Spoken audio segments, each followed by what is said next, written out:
চোখের সামনে ডাবের গাছ পড়লে কি আর মাথা ঠিক থাকে? তো কোনোভাবে মাথা ঠিক না করেই ডাবের গাছে উঠে চড়ে পড়লাম। তো তারপর 2-3টে ডাব কুচুমুচু করে পেরে নিচে ফেলে দিলাম, আমার সহকর্মীরা আছে তাদেরকে দিয়ে দিলাম। এরপর গাছ থেকে দিলাম লাফ।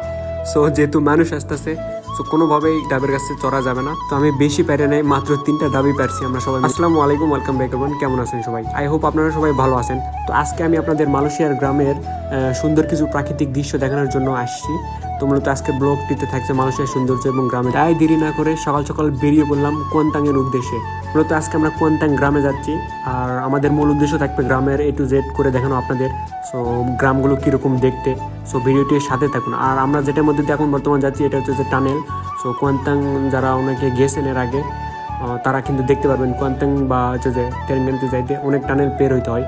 তো টানেলটা আমার কাছে খুব সুন্দর লাগছিল, আর এটা আমার জীবনের প্রথম কোনো টানেল। আর একটা কথা না বললে নয়, যারা মালয়েশিয়াতে থাকেন তারা হচ্ছে যে মালয়েশিয়ার রোড সম্পর্কে জানেন, তাদের রোডগুলো কত সুন্দর। সুন্দর মূলত এই জন্যই, চারদিকে শুধু পাহাড় আর পাহাড়। আপনি যেদিকে চোখ দিবেন মনে হচ্ছে যে পাহাড়ে হচ্ছে যে মেঘ পড়ে গেছে। আসলেই এই দৃশ্যগুলো মনোমুগ্ধকর। জানি না এই দৃশ্যগুলো আপনাদের কেমন লাগে, বাট আমার কাছে অনেক ভালো লাগে। কুয়ালালামপুর থেকে যখন আমি হচ্ছে যে মালয়েশিয়ার কোনো কোয়ান্তাং বা হচ্ছে যে কোনো গ্রামে ঘুরতে যাই, আমাকে এই দৃশ্যগুলো মনোমুগ্ধকর করে তোলে। কথা বলতে বলতে আমরা কিন্তু চলে আসলাম মালয়েশিয়ার গ্রামের রাস্তাতে।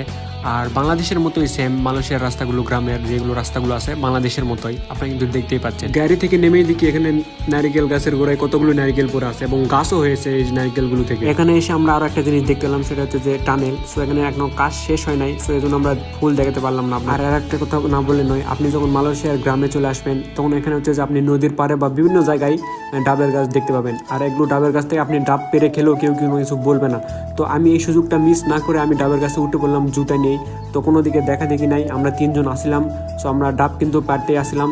সো এটা হচ্ছে যে লাল ডাব আসছিল, এটা অনেক বেশি পানি থাকে এই ডাবের কাছে। এর আগে আমি কখনো ডাবের কাছে উঠি নাই বা ডাব এরকমভাবে পেরে খাওয়া হয় নাই।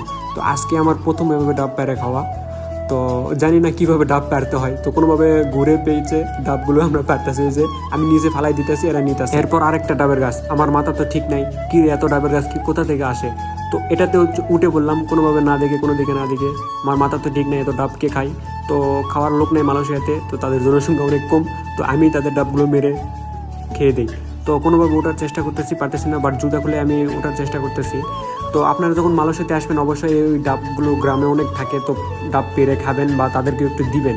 সো তারা কিন্তু কোনো মাইন্ড করে না, অবশ্যই ডাব পেরে খাবেন। যেহেতু আমরা বাংলাদেশে অনেক টাকা দিয়ে ডাব কিনে খেতে হয়, বাট এই দেশে আপনি যখন গ্রামে আসবেন তখন কিন্তু ডাব টাকা দিয়ে কিনে খেতে হবে না। আপনি এরকম গাছে চড়ে তাদেরকে অর্ধেক দিয়ে দেবেন, আপনি অর্ধেক নিয়ে নেবেন। সো এভাবে কিন্তু ডাব পেরেও খাওয়া যায় মালয়েশিয়াতে। সো আপনারা চেষ্টা করবেন। সো আমি কিন্তু বেশি পারি নাই, মাত্র 2 থেকে 3-4টা আমরা পারছিলাম ডাব, যে আমরা 4জন আসছিলাম, 4টা পেরে